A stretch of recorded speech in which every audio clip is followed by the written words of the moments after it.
Hello and welcome to the Auto Ethnographer. I'm John Stech, the host on this journey. Every week we travel the globe to bring you stories about the impact of culture on the global automotive industry. Get out your passport, fasten your seatbelt, and let's get started on this week's episode.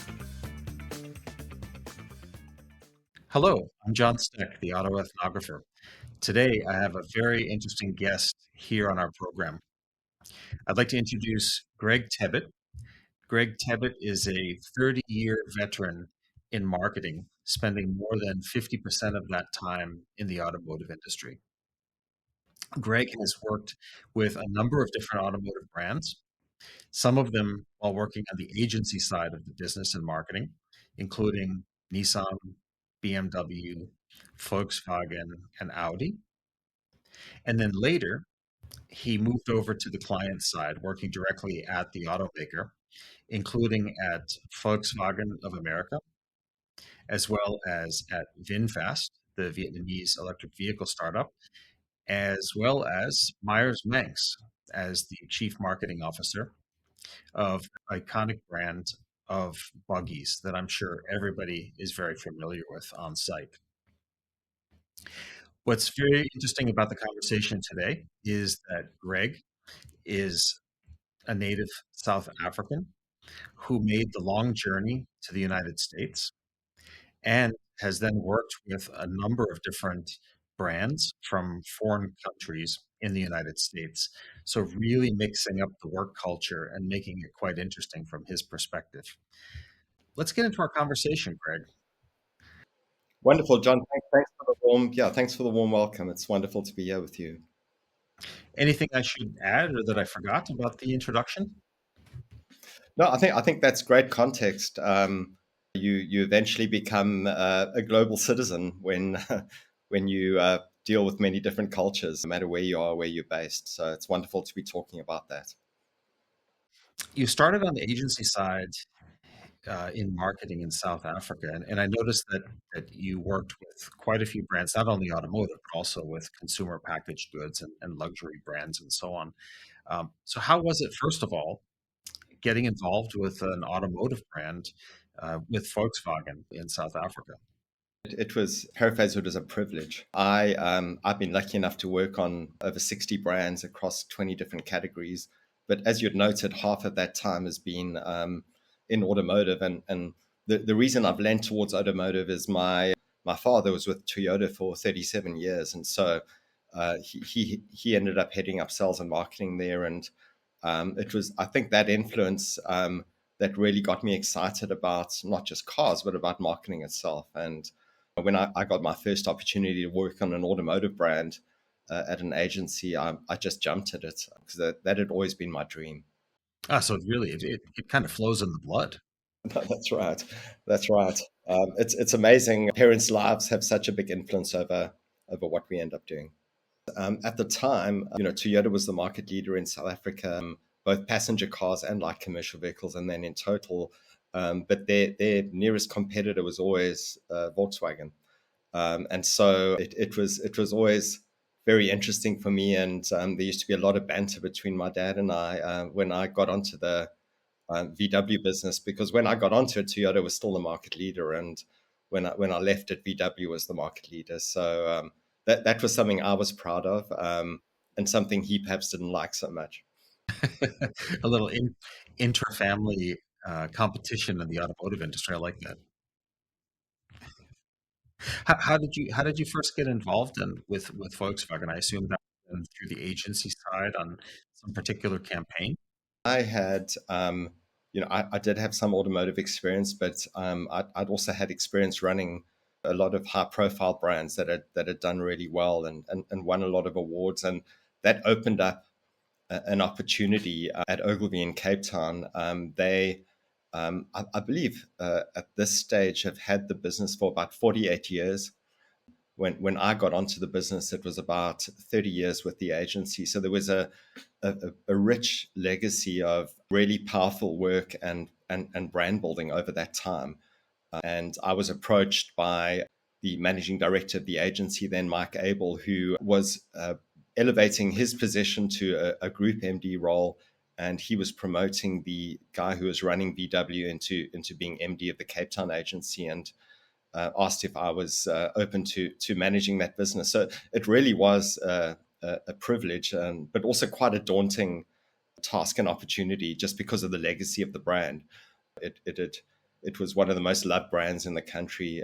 It had the highest market share of any VW brand globally outside of Germany itself, and so there was a lot of pressure to continue that success. But obviously, that was an incredibly exciting opportunity. And what made the brand, the Volkswagen brand, resonate in South Africa? What was it about the brand that attracted it to the consumers and gave it that high market share?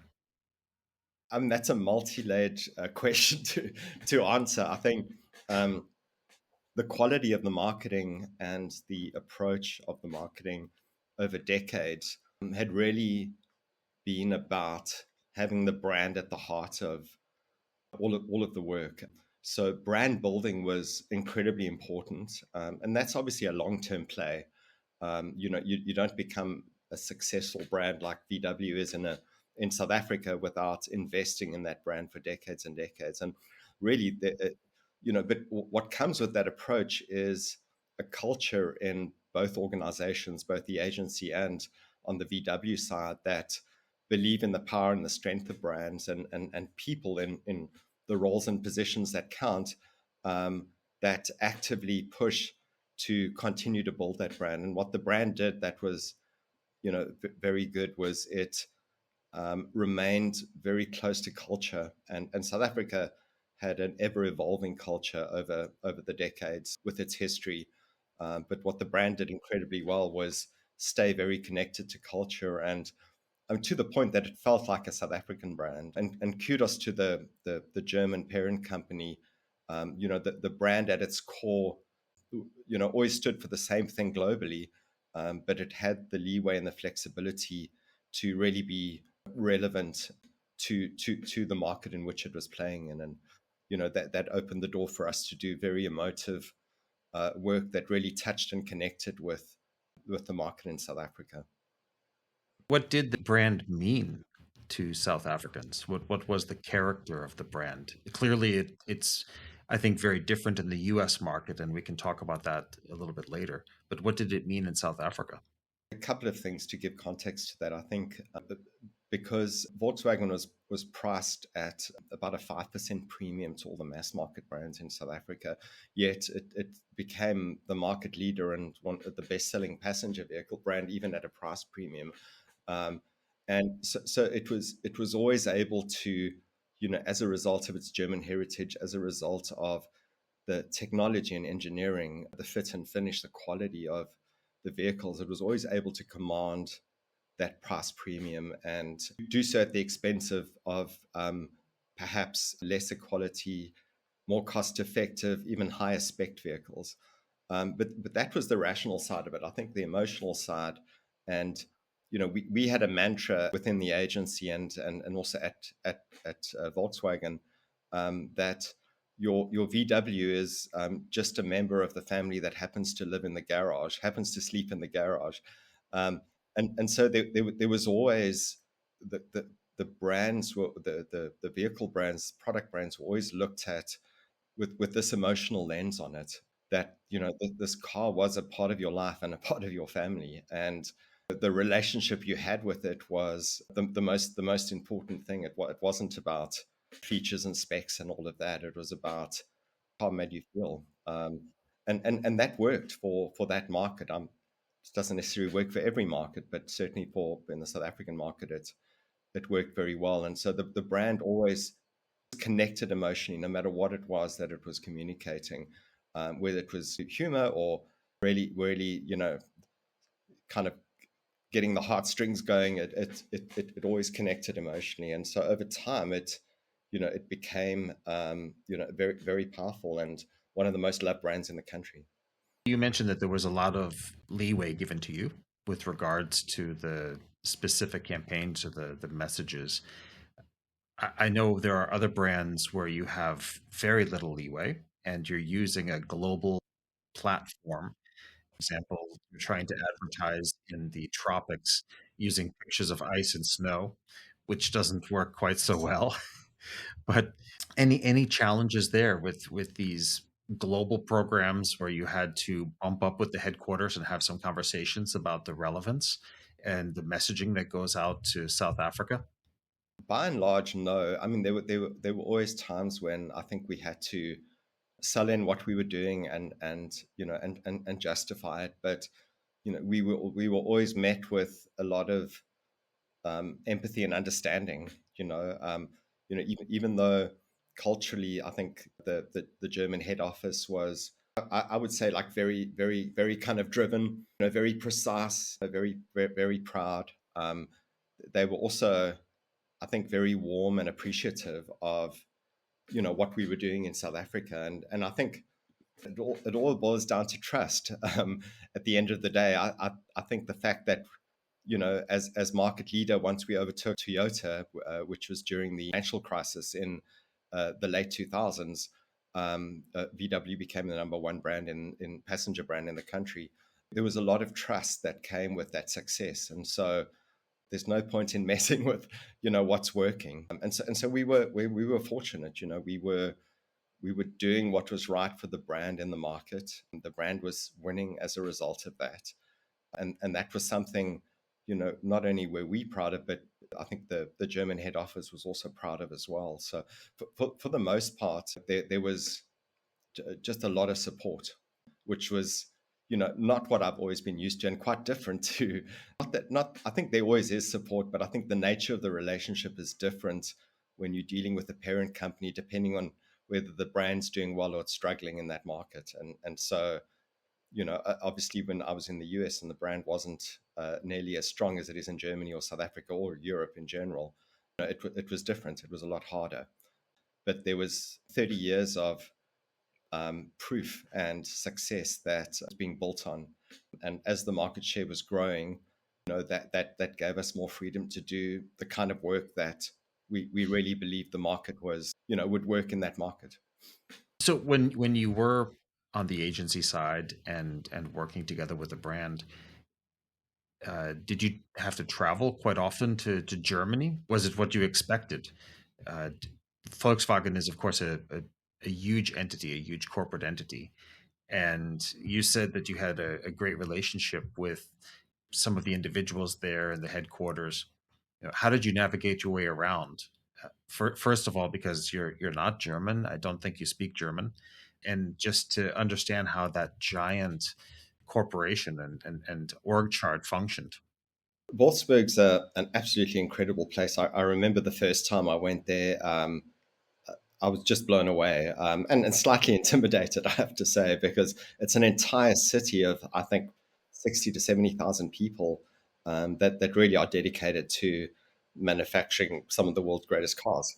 And so that together with the Autostadt, which is this ode to the group, but also to motoring over time globally, is just an amazing experience. And there's so many buildings, with so many people doing different things. The saving grace is that the people there are incredibly organized, as you would imagine. And so, whenever there was a visit, it was very precisely scheduled. You knew exactly where you were going, what you were going to be doing, why you were there, what was expected of you. And so it was more a matter of making sure that you were prepared than worrying about navigating it, because you were kind of ferried along to where you needed to go. And I have to say, being from South Africa and the market doing so well, they're always very graciously received, and with a lot of warmth and appreciation. So even that part of it, I was kind of blown away, because often you think it's going to be kind of a hard, tough culture to deal with, and actually it was the exact opposite from my experience. So I was very grateful for being exposed to an organization that was that big, that had their finger on the pulse around the world, that knew everything that was going on in certainly our market and every other market, but also that was a really good partner, and had a very good sense for the brand, but also were very willing to listen to the idiosyncrasies of our market, and certainly give us some latitude to make sure the brand was addressing that market and being the success it deserved to be. So I was always kind of blown away by the every experience we had there. Currywurst is probably some of the best hot dogs that I've ever had in my life. But just generally, the a lot of wonderful experiences. Obviously, you're under pressure to ensure that you know what you're doing and that you have your finger on the pulse and you have the best interests of the brand at heart. And so that was really critical. There is one funny story I can relate. We prided ourselves in the quality of the work that we did. And there used to be award shows at VW, internal award shows, where all of the heads of marketing around the world would get to vote on their favorite VW commercial from around the world. And we ended up winning that a couple of times, which was wonderful. So we always felt quite confident with the work that we were taking. And we had a particular ad for the new Passat, which was being launched in South Africa, and we went in and sold it really hard, and the marketing head of marketing at the time never bought it, and wanted us to run the American ad that had just been produced, and so we were really upset by that until we found out that American ad was the Force, the Darth Vader ad with the little kid, the Super Bowl ad, which is such a famous one. So we realized no wonder we couldn't sell our small little idea because it was no match for that brilliant piece of work. So we ended up very graciously and happily running that commercial, which did very well in South Africa as well. Was there anything that you found really as a surprise going to Wolfsburg? I mean, what you've explained so far sounds, and I am German background, being prepared, having a plan, knowing the details, being on time, being structured, all of those things are in many ways kind of assumed. Was there anything that caught you by surprise when you went there? I think that obviously culturally there are differences between South Africa and Germany, and I think obviously in South Africa there's and you'll feel it now if you go and visit the country. There's a wonderful warm culture. People are very friendly, very open, very honest, very direct, but kind of gentle and kind, and not as strong in their opinions. In the sense that the German culture is, and certainly wouldn't always be an easy ride. I think we would always, to a degree, be tested, and that's where it's really important that you know your stuff, and as much as we were doing well as a market, that can slip at any time. Certainly, our mantra was you're only as good as your last piece of work, and that means if you want to keep performing at that level, your next piece of work's got to be as good, if not better. And so we always drove ourselves by that belief, because it's easy to rest on your laurels when you're doing well. And certainly, I think that was part of, I guess, a shared culture between Germany and South Africa, is that no matter how well we were doing, we could always do better. We could always push ourselves and do even more. And that was something we were always tested on when we went there. I would say it was surprising the first time, in that maybe we were a little overconfident in ourselves. It wasn't surprising after that, and we were always prepared. It's definitely a learning process when you work with new culture to understand what are the baselines, what are the expectations, what do they want from you, what do they expect from you, because just as there's a bias on the side from South Africa looking up towards Germany, it's the same the other way around. And they have certain expectations of what they think you're going to do, and then maybe or maybe not, do you surprise them as well? It is. It's a learning process. It's very much a learning process. How about on your end in South Africa, the leadership at Volkswagen, was that always historically German? You had a German in the top job, and then all of the management team members were all German, or did you have a lot of South African representation in the organization, which helped to kind of drive the atmosphere and the success from a local perspective? Yeah. Interestingly, and I've had different experiences around the world of how that kind of takes shape. But in South Africa, it was always led by a South African through the 40, 50 odd year history of the brand in that country. It had always been led by a local a local leader in the market, and it's only really been. It's also interestingly, John. I'm just thinking a bit more deeply about the question. There were a lot of German expats, for want of a better phrase, working in South Africa because it was a wonderful test bed or learning opportunity Hmm. for people to go to quite a smallish contained market where the brand was doing incredibly well. And so that was a Right. great thing to experience outside of Germany itself. That being said, after I moved off the business and ended up moving to the States, over the recent years, the brand has been led by German leadership, probably over, I would guess, perhaps the last 7 or 8 years. But Hmm. again, it's proved as a wonderful test ground and stepping stone for German leaders to come and experience and then take on greater roles within the organization Right. after they've done well. And we saw that with the previous uh, head or CEO of the brand in South Africa, and I think that the current CEO as well. Just fantastic Right. people, great talents, have really understood the culture and helped to elevate the brand, and as a result, build their own brand and profile within VW. And for the sake of the listeners, Volkswagen has manufacturing facilities in South Africa, correct? That's right. So in Port Elizabeth and Uitenhage, those facilities have been around for I'm guessing 50 plus years, and in fact they produce the right hand drive Polo for all of the right hand drive markets around the world in that factory.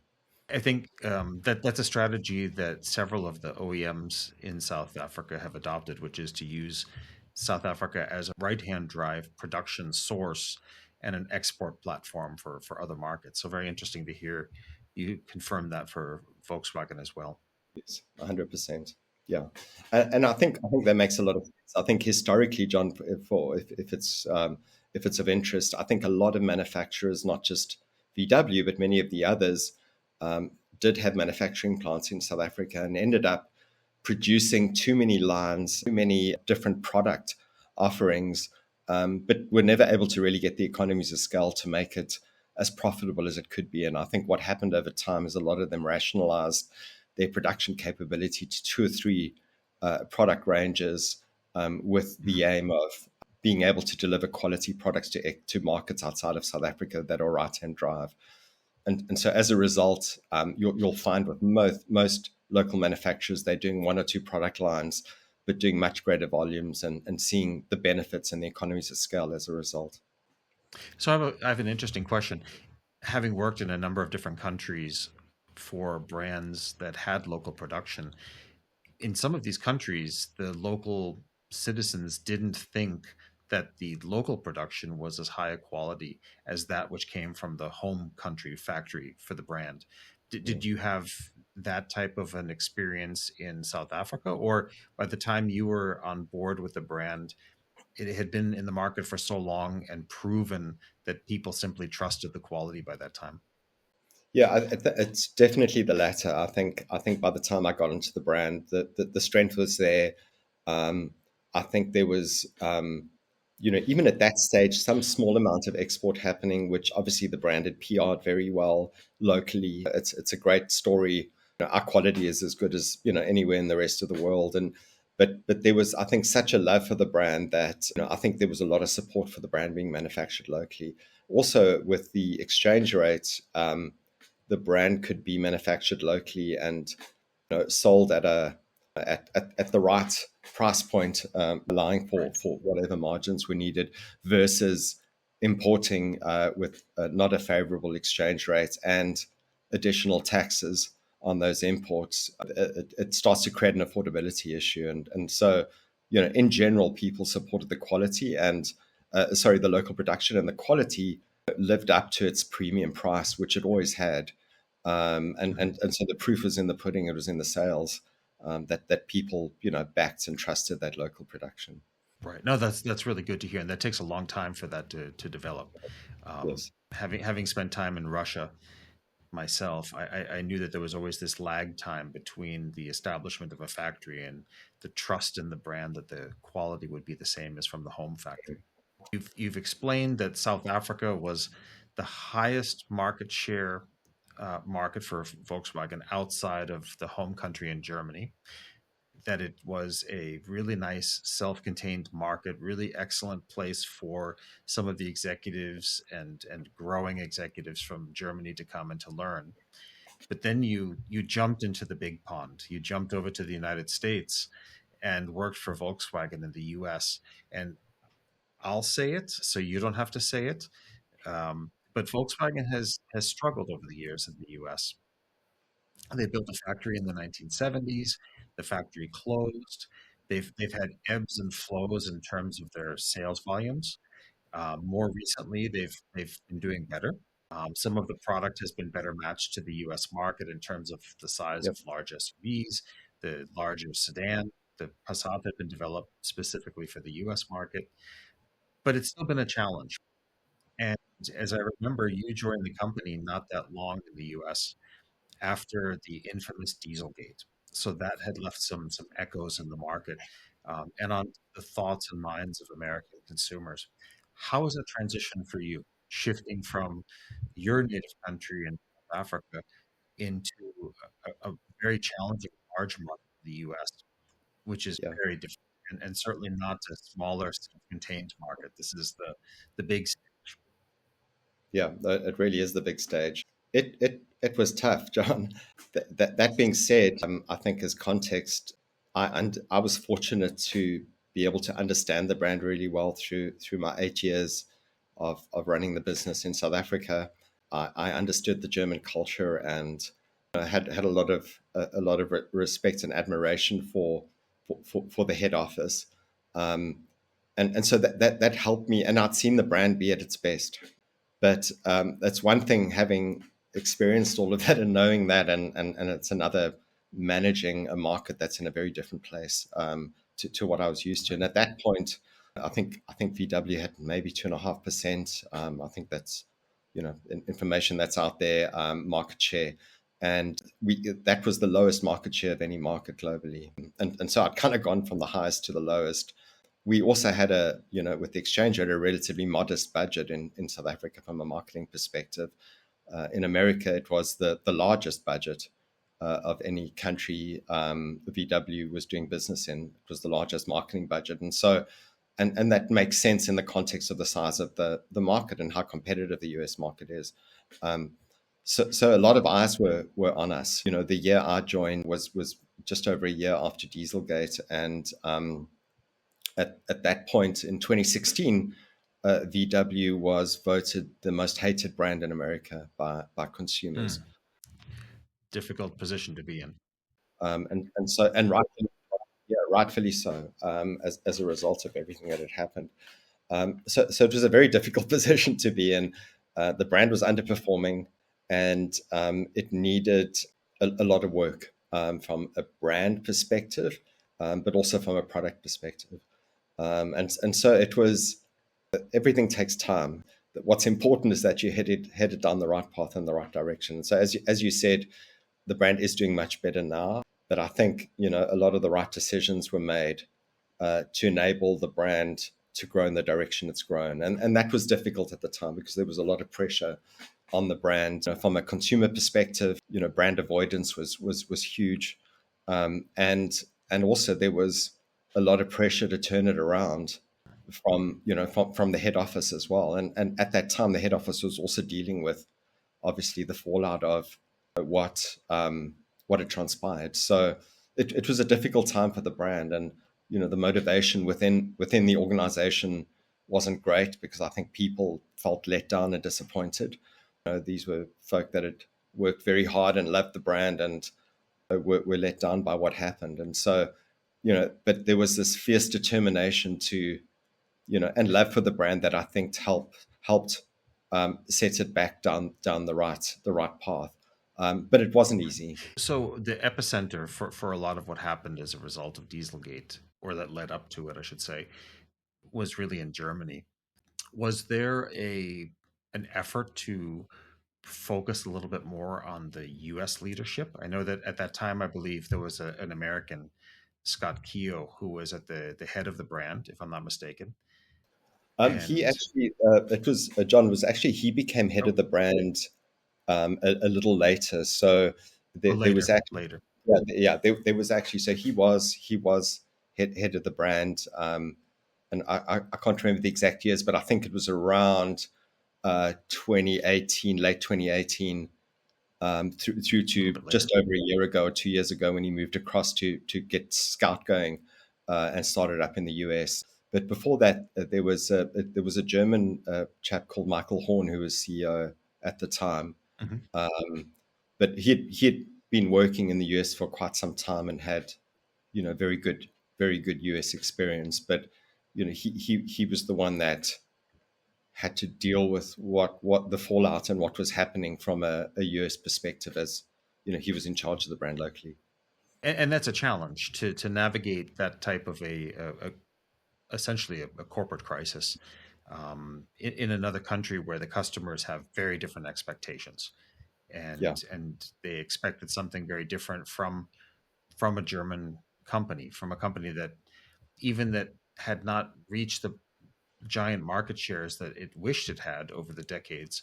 It was still respected. Everybody knows who Volkswagen is. It has you know an iconic history in the United yeah, States.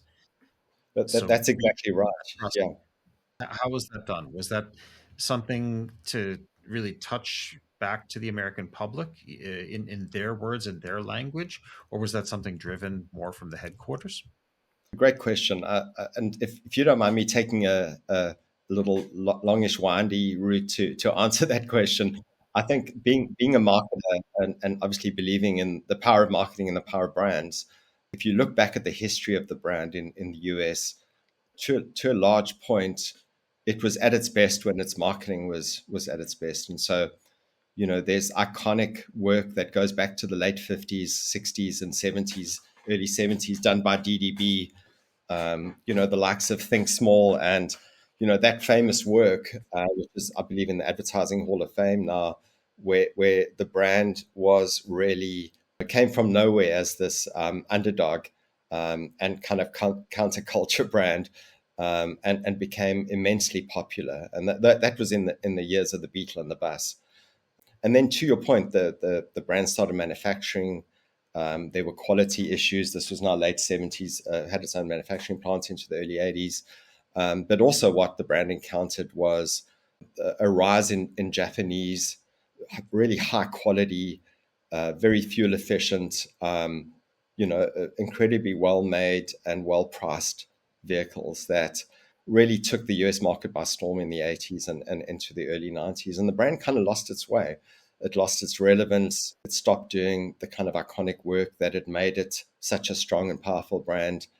Back then it was selling 600,000 cars a year, which is, no small feat in the context of, the late 50s or early 60s. So it was a very popular brand and part of, California culture to a large extent, if you look at the bus itself. And part of the counterculture as well. It kind of lost its way. It had quality issues. The products that were coming out perhaps weren't the best match to the market. But then it kind of found, and it almost was at a point where it was going to shut its doors in the 90s. It was really, really struggling in the early 90s to mid 90s. And then it started to get its swagger back and reconnect with culture. And it appointed a wonderful agency called Arnold, which did the famous Drivers Wanted campaign, which really was something that reconnected the brand with culture again. And so, the brand really turned itself around then and started to, bring the right kind of products in and talk to consumers in the right kind of way, make the sort of emotional connections that made it popular again. And then it kind of lost its way again. And I think Re found its way in the late 2000s. When Deutsch was the agency at the time, it started really doing, again, relevant, funny, amazing work that connected with US culture, and again the sales spiked. And it's so interesting when you look at a chart of the sales of the brand over its history in that country, and you map it with great relationships with the agency and great marketing. It's amazing how they fit. Um, but ultimately, to your point, it had fallen behind in the SUV space, and it just didn't have the right products for the market, and so it was always going to be struggling a bit. And so that started to change and evolve in the late 2010s, but it had a serious brand problem as a result of what had happened. And rightfully so, the American public is not very forgiving of brands that have deceived it, essentially. But also, what we all know and believe in is that the American public also really loves a comeback story. And we wanted to have a comeback story and to get the brand back on track again. And a couple of things, but time had to pass to enable us to do that. The other thing is what happened that was very interesting as a result of Dieselgate is that the company strategically pivoted towards electric vehicles in a huge way, because I think the new leadership that had come in believed that that was the right thing to do. They believed it was the future, but they also, in the context of what had happened to the brand, believed that was the right thing for the brand to be doing as well. And so invested a lot of money in really driving that new positioning, and setting themselves up for that path that they were traveling down. What that did was, for us, is it opened up the opportunity for us to tell a new and different story about the brand, and also to tell our own story instead of everyone else telling our story for us. And so that's the time, John, that Scott Keogh had come on board, and he's an ex-marketer that obviously become a brand leader overall, not just for Audi, but for the VW group. We talked a lot about how to do that. And what we ended up agreeing on was that the brand needed a redemption moment to pivot from the path it was on and how people saw it. And that redemption moment was about owning up to what had happened, but also in a positive way, talking to how that had affected the right kind of change within the organization to make it a different company.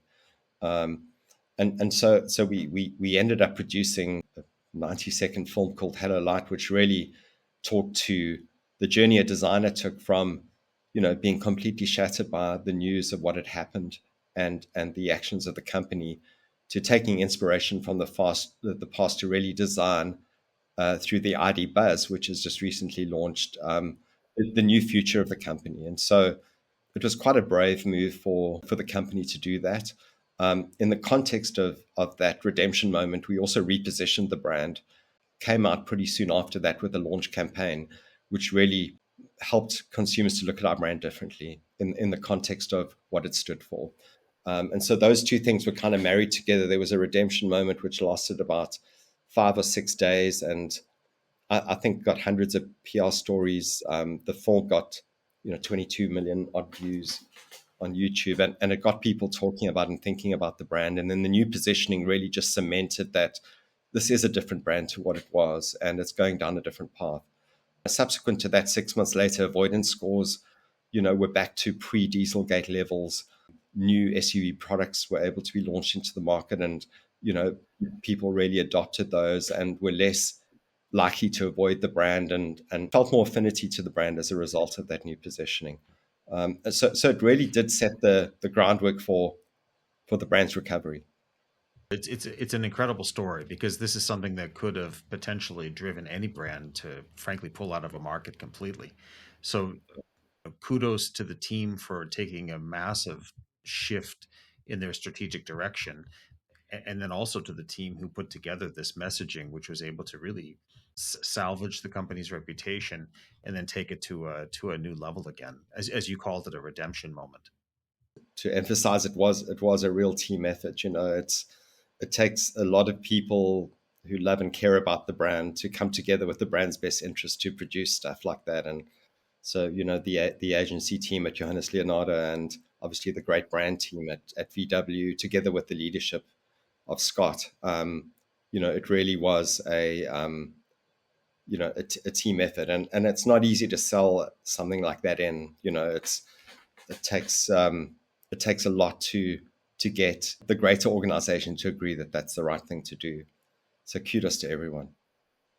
A little bit of a different direction, but it's all tied in. You mentioned that there was a kind of a renaissance of new products, and the SUVs were really critical to the future of Volkswagen, given that SUVs and light trucks in general are about over 50% of the US market. Now, I have to, this is where I'll put in a plug for my first car that I've ever owned. It was a Volkswagen Scirocco, a 1978. So I had one. My son currently drives a GTI, and we have an affinity towards hatchbacks, which we know are not generally interesting for American consumers. So, what did Volkswagen have to do to be attractive to the American consumer? And I think one time you told me a story about how to share with the German engineers some product features and how to bring them to an understanding of how an American uses their car. That's exactly right. And certainly it is a very different market to the rest of the world, and certainly to Europe, where obviously VW is strong, and the basis for its product offering is really that market. And so it was important to sell in the need to create something bespoke for the US market in that kind of SUV space, because that's really where the growth of the market was and continues to be. The American team kept talking about the importance of cup holders, and The cup holder. why that was such a critical feature for cars in the US, and the German counterparts really just couldn't understand that. It didn't make a lot of sense at the time. And what the team in the US did when the head office team came out to visit was they took them to a McDonald's drive-through and ordered all of the big meals where you get the giant fries, the giant Coke, and the burger. There were four folks in each car, and they all got all of their food, and they drove off, and everyone was struggling to find a place to put their drinks in the car at the time. And so that kind of really nailed home the point of how cup holders are important in this market. But ultimately what was agreed was the need to create a car that was built specifically for this market, that was bigger than the biggest SUV, which was the Touareg at the time that VW had to offer. And so a brand new car was designed from scratch together with the engineers in Germany and the US, which was eventually branded the Atlas, which was a three-row SUV, which the Touareg wasn't. The Touareg was a great mid-size two-row five-person SUV. The Atlas was kind of born after many years of work and launched into the US market. I think subsequent to that, it has gone to a couple of other markets to be sold, but primarily its sales come from the US market. Oh, I do remember the Touareg. From the US market perspective, it was not big enough, and it was too expensive. From a price product relationship didn't make sense in the US market, so it never really took off. But the Atlas, I think, really hit that mark pretty well. That's exactly right. Yeah, the Touareg, I think, wasn't big enough, and was it was, I don't want to use the word over-engineered, because I don't know if anything really is over-engineered, but certainly it had a lot of engineering which added to the price point. It was built in the same factory that the Porsche Cayenne and the Audi Q7 were built, and so with that, obviously there were a lot of advantages, a lot that came with the car, but certainly when you convert that to US dollars, it became a very expensive offering. So the Atlas was a bigger car that came in at a cheaper price point, quite a substantially cheaper price point. Subsequently, now has a derivative called the Crossport, which is a 5-seater two-row version of that. So it's a little bit sportier look. Doesn't have the third row, but those two cars have done incredibly well for the brand. Together with again working with the German counterparts, there were two versions of the Tiguan that was created: the standard Tiguan that was sold in Europe, and then what's called the Allspace, which was a bigger version, which had a third row as well. But also, if that third row wasn't in use, a much bigger trunk space, and that was the only one that was sold in the US market. The options between the standard version and the longer wheelbase, bigger version is what's available in a lot of markets, but that version was developed specifically for the US market. So it sounds quite clear that Volkswagen's success throughout its history, first in South Africa, where your experience started with the brand, and then later in the US, was that developing that understanding of the culture, the local culture, understanding what consumers really want and tapping into that was the key to success. And your job, of course, as a marketer, um, you had the responsibility for speaking that language to the consumer, to really, having those proof points and tapping into the emotions. Is there anything, as we kind of reach the end of our conversation, is there anything that you would say was a particular challenge in learning about the different culture, how to speak to an American customer versus speaking to a South African customer? Any glitches that you experienced? I think I probably had many glitches in my first year, but it literally did take me, a good year. I was fortunate. I'd been in America for a number of years before I moved across to VW, so I had got to learn and understand the market a bit better. But certainly, Mhm. and I'm sure there were many glitches along the way. One thing to note is it's the second biggest car market in the world, to obviously to China, but it's incredibly competitive. And as a result of that competitiveness, that influences the purchase experience, the decision making experience, and also the kind of marketing that you do. And so, overall, I would say it's more retail orientated. Um, that's not to say there isn't room for what I call retail, which is brand led retail work, where there's always a bit of a nod to the brand, even though you're selling hard, and I think that's important in the work that you do.